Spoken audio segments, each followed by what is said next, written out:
इस वीडियो में मैं आप लोगों को भूगोल को एक महत्वपूर्ण विषय ज्वालामुखी के विषय में जानकारी दूंगा।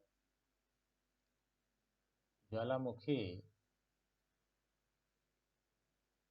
के संबंध में जो मुख्य बातें पढ़नी हैं वो ये हैं कि ज्वालामुखी क्या होता है, ज्वालामुखी के जो पार्ट हैं वो क्या क्या हैं और ज्वालामुखी कितने प्रकार का होता है। इन तीन चीज़ों के विषय में मैं आपको इस वीडियो में बताऊंगा और जो बाकी तीन चीज़ें रह जाएंगी, ज्वालामुखी किस कारण से होता है, ज्वालामुखी का विश्ववितरण और ज्वालामुखी का प्रभाव, ये आपको दूसरे वीडियो में बताऊंगा। तो सबसे पहले आप देखिए कि ज्वालामुखी क्या होता है। यहाँ पर एक परिभाषा दी गई है कि ज्वालामुखी धरातल का वह छिद्र होता है जिससे निरंतर या रुक रुक कर लावा, चट्टानों के टुकड़े, राख, जलवाष्प, विभिन्न प्रकार की गैसें एवं आग की लपटें निकलती रहती हैं। यहाँ पर ज्वालामुखी का एक चित्र भी दिया हुआ है, आप यहाँ से देख सकते हैं कि भूगर्भ से इससे कुछ पदार्थ निकल रहे हैं। तो जहाँ पर भी इस तरह की घटना होती है उसी को ज्वालामुखी कहा जाता है। यह एक छिद्र के रूप में भी हो सकता है या एक दरार के रूप में भी हो सकता है। तो इस तरह से ज्वालामुखी उद्भेदन के दो रूप आते हैं। यहाँ पर आप देखिए कि ये केंद्रीय ज्वालामुखी कहलाता है, जो एक छिद्र से होकर के जिससे विभिन्न प्रकार के ज्वालामुखी पदार्थ बाहर निकलते हैं। अब दूसरा इसका भाग है ज्वालामुखी के जो कौन कौन से अंग होते हैं या उनके द्वारा जो स्थल रूप बनते हैं उनके नाम क्या क्या हैं। तो सबसे पहले आप इसी चित्र को ध्यान से देखेंगे तो ये जो सबसे ऊपर का भाग दिख रहा है इसको ज्वालामुखी का मुख कहते हैं। जब यह थोड़ा बड़ा हो जाता है तो इसे क्रेटर कहते हैं और जब और बड़ा हो जाता है तो इसको काल्डेरा कहा जाता है। और सबसे नीचे जहाँ पर चट्टानें पिघल करके मैग्मा के रूप में बदलती हैं उसको मैग्मा चैम्बर कहते हैं।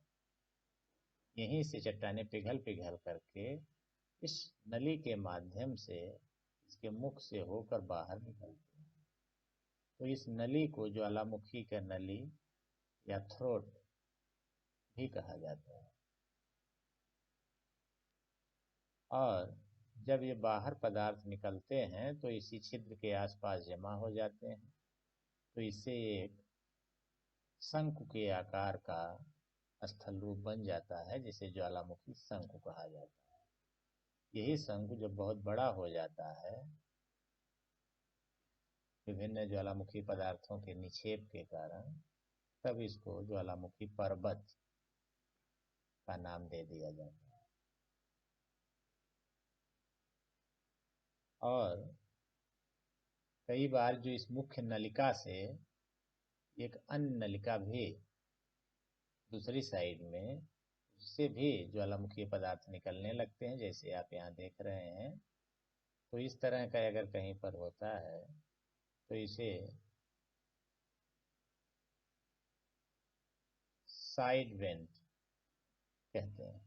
और इसके अगल बगल भी विभिन्न ज्वालामुखी पदार्थों का जमाव हो जाता है, इसके कारण जो शंकु बनता है उसको परपोषित शंकु कहा जाता है। तो ये जो मुख्य ज्वालामुखी के जो भाग हैं वो हमने आपको बता दिया। अब आप देखिए ज्वालामुखी कितने प्रकार के होते हैं। यहाँ पर ज्वालामुखी के तीन प्रकारों का उल्लेख है। एक जागृत ज्वालामुखी, दो सुषुप्त ज्वालामुखी और तीसरा है शांत ज्वालामुखी। जागृत ज्वालामुखी वह ज्वालामुखी होते हैं जिससे निरंतर ज्वालामुखी पदार्थों यानी लावा, चट्टानों के टुकड़े, राख, विभिन्न प्रकार की गैसें, जलवाष्प, धूल, धुआं आदि निकलते हैं। जागृत जैसा नाम से ही स्पष्ट है, जागा हुआ, जो हमेशा जागा हुआ होता है उसे जागृत ज्वालामुखी कहते हैं। जैसे इटली के लिपारी द्वीप पर स्ट्राम्बोली ज्वालामुखी, इसी तरह जापान का फ्यूजियामा ज्वालामुखी भी जागृत ज्वालामुखी का प्रमुख उदाहरण है। दूसरा है सुषुप्त ज्वालामुखी। यह वह ज्वालामुखी होता है जो सोकर जागा हुआ है।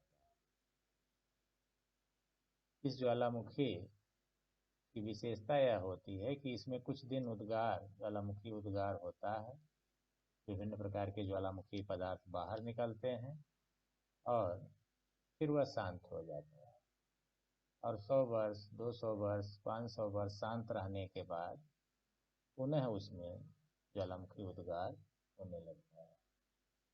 यह बहुत ही खतरनाक होता है, क्योंकि जब ज्वालामुखी शांत हो जाता है तो उसके ऊपर विभिन्न प्रकार के नगर, गांव आदि बस जाते हैं, और जब पुनः इसका उद्भेदन होता है तो वो नष्ट हो जाते हैं।